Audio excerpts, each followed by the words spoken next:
Hey there, this is Arthur Hill, Chief Technical Strategist at TrendInvestorPro.com. It is Friday, November 21st, and you are tuned into the Friday Chart Fix. Thank you very much for joining us. So a lot happening in the markets. We're seeing a move basically from offense September, October, clearly into defense here in November. And we look at the month-to-date performance, we see defensive groups leading.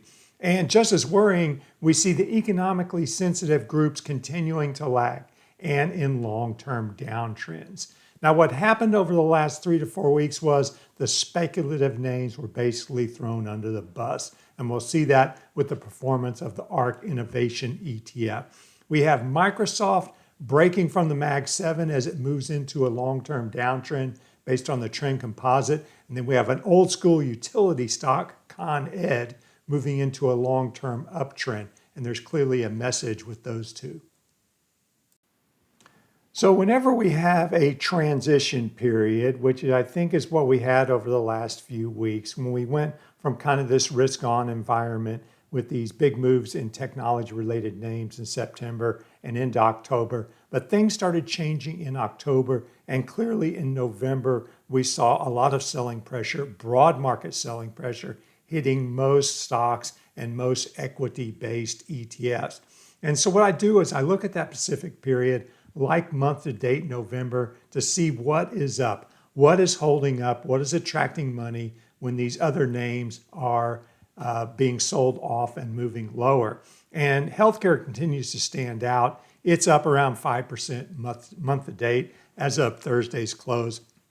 Consumer staples still in a long-term downtrend, but they're getting a bounce as money moves into relative safety, if you will. Energy kind of flat over the long term, but it's up XLE. Insurance, it's also flat long term, but it's up 3% month to date.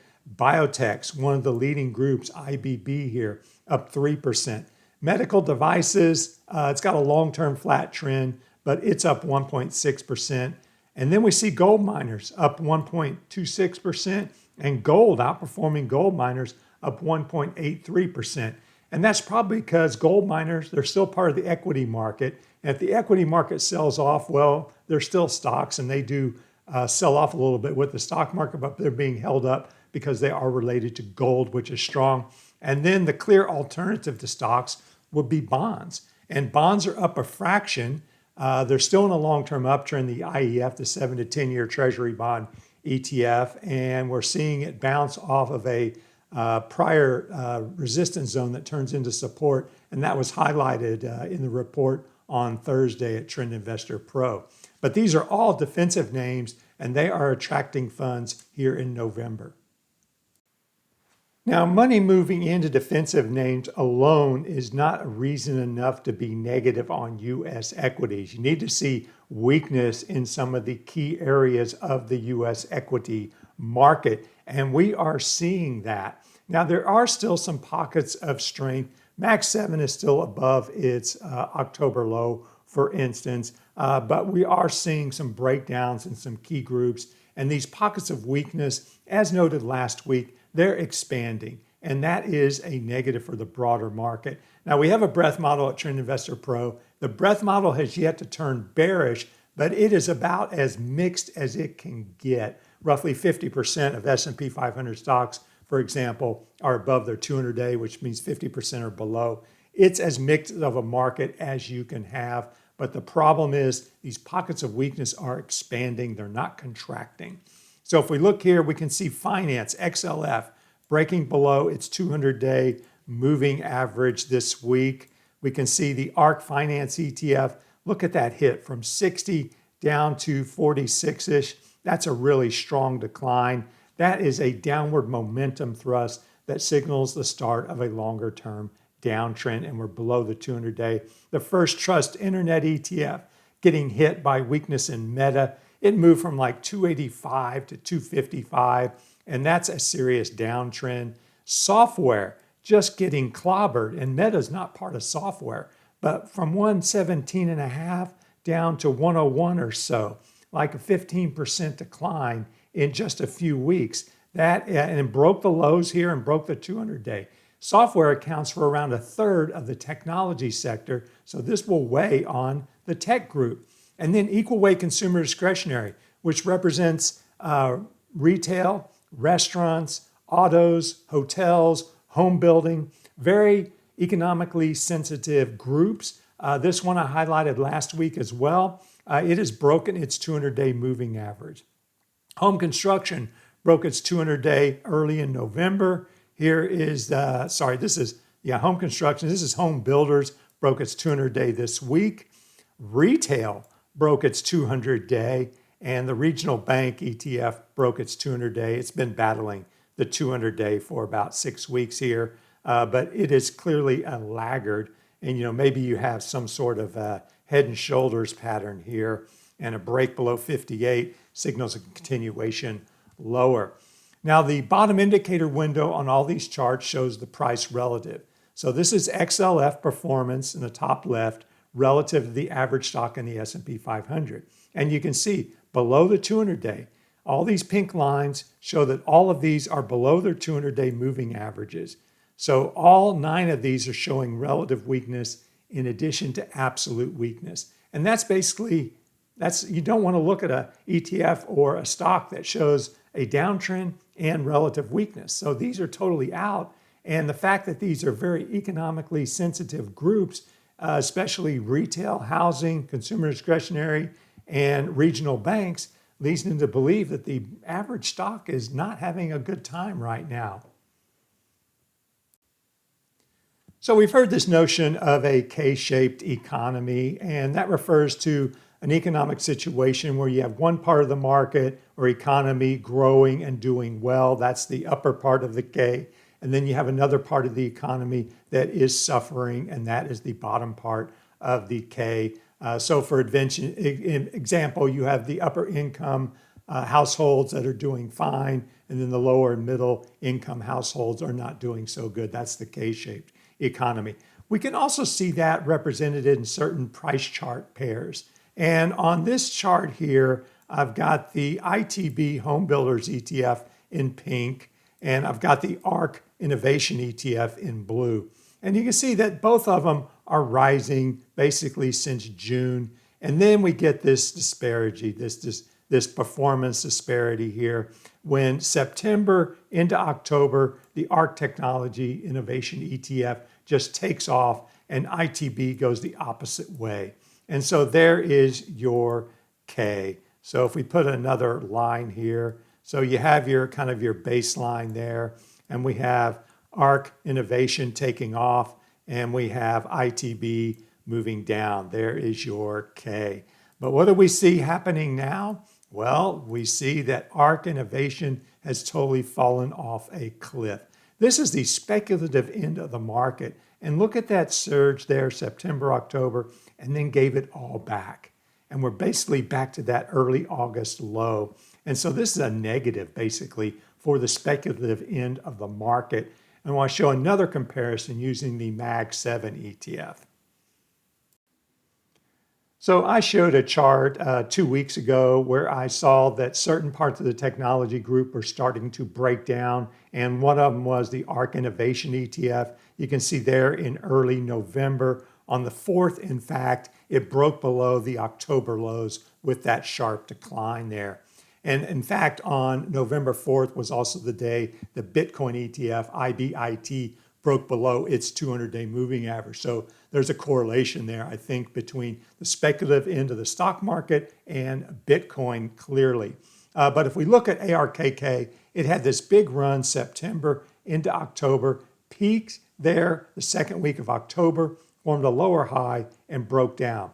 And if we look at the MAGS 7 ETF for comparison, we can see that it moved higher in September, and it had a higher high in late October. So it moved higher into October, whereas the ARK ETF formed a lower high. So that was the first sign that something was amiss. And then ARK broke support here, and we can see there was a decline in MAGS in the middle window, and it fell throughout November, and it is testing the lows there from October. In fact, we have a core ETF chart list with 76 ETFs arranged in a systematic manner from top to bottom. In other words, the major indexes, the sectors, the industry groups, the commodity-related ETFs, and Bitcoin and Ethereum as well. And all of the technology ETFs have closed below that November 10th low. That was when we had that really sharp decline in the market. XLK was down like 4%, and then we moved higher after that. But MAGS 7 is the only one that is yet to close below that low. So by default, or by that metric, it is holding up the best of the technology-related ETFs. Thank you, Google. Thank you, Alphabet. So if we break that low here, that's going to be the first support break in a long time, and maybe we get a test of the 200-day there.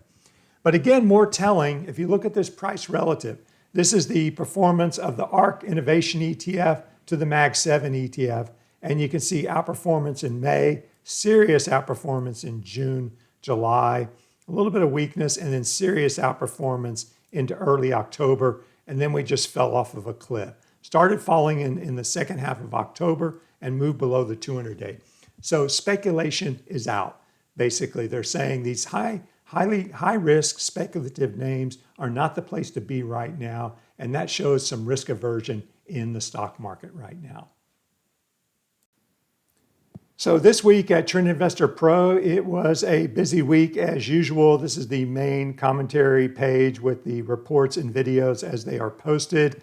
We're still liking copper and base metals because they are in leading uptrends, and the bond ETF is setting up as uranium tests support.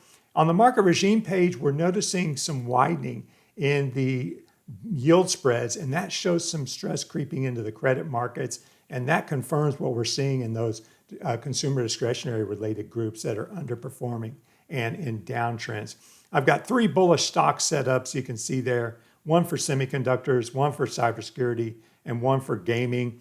And then on Tuesday, I highlighted this basically an upward blow off top in QQQ because you had this advance and then it accelerated at the end.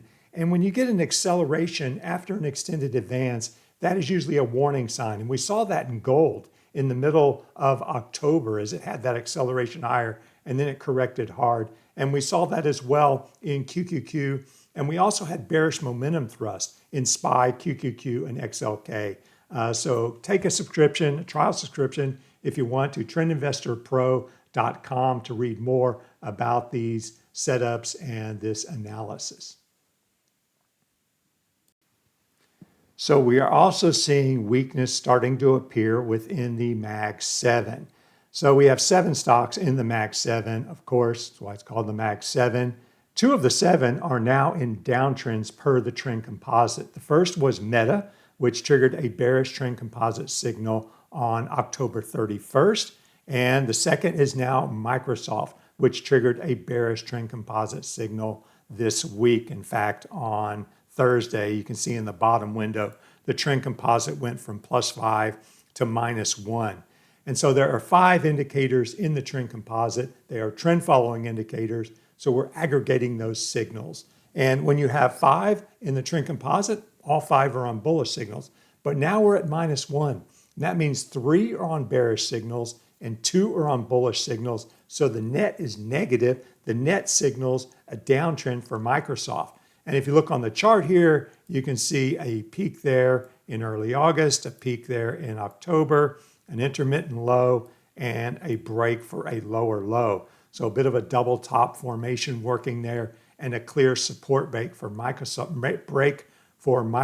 So it is clearly lagging the broader market with that support break and that trend composite signal. So we have another stock triggering a bullish trend composite signal. And by the way, at Trend Investor Pro, we do track the trend composite signals for stocks in the S&P 500. That page is updated every Saturday for free. You can access those signals on Saturday morning. I was looking at the signals that had triggered this week. There were over 20 new signals, and all of them were down except for one. And I think we had 8 new downtrend signals within the technology sector. So if we look at one of the only bullish signal, it's Con Ed, Consolidated Edison. And that's about as old school of a utility as you can get. They're based in New York City. They serve the New York City area, including parts of New Jersey and Northeast Pennsylvania. But this is just an old school utility stock, nothing exciting really here. You can see it underperformed as the market was moving higher in the second half of April and into September. Con Ed moved lower. But we can see two lows there in that 95 area and then a break above the intermittent high. So that's what we call a double bottom. That is a basing pattern and a breakout. That is a trend reversal. And it is confirmed with the trend composite, which turned positive. Now, this is not a high beta stock. I don't see it gaining 50% in a year. But if you're looking to move defensive, which is what the market message is right now, then this is something to consider, Consolidated Edison. So if you're interested in the trend composite, it is part of the Trend Investor Pro Indicator Edge plugin for Stock Charts ACP. On the bottom right there, you can see the plugin icon. And if you click on that icon, you can see all the plugins that are available. And if you click on the Trend Investor Pro Indicator Edge plugin, then you can read more about the indicators in that plugin and also see a video that will explain these indicators. And there you can see that page. And on the left, upper left, if you go to the chart settings, there you can see all the indicators that are available. And then there is the Trend Investor Pro Indicator Edge plugin with all the indicators. And I put a star by two of my favorites, or all my favorites. But I put stars by the momentum composite, the percent above moving average, and the trend composite. Those are kind of my three go-to indicators for trend following signals, and then overbought, oversold signals using a momentum composite indicator. So again, check out that plugin for more information on the Trend Investor Pro Indicator Edge plugin. All right, so just to recap, we've been seeing weakness in the consumer discretionary type groups such as housing and retail for some time, and that is a big concern for the market. That's part of this K-shaped dilemma. And we had the speculative names moving higher in September and October, but that changed over the last 3 to 4 weeks, as you saw with ARK Innovation ETF.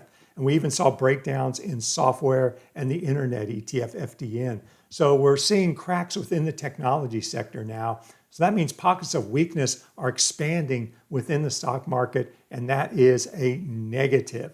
Now, we do run some breadth models at Trend Investor Pro, and as I said, they remain mixed. All right, they're still at that like 50% threshold.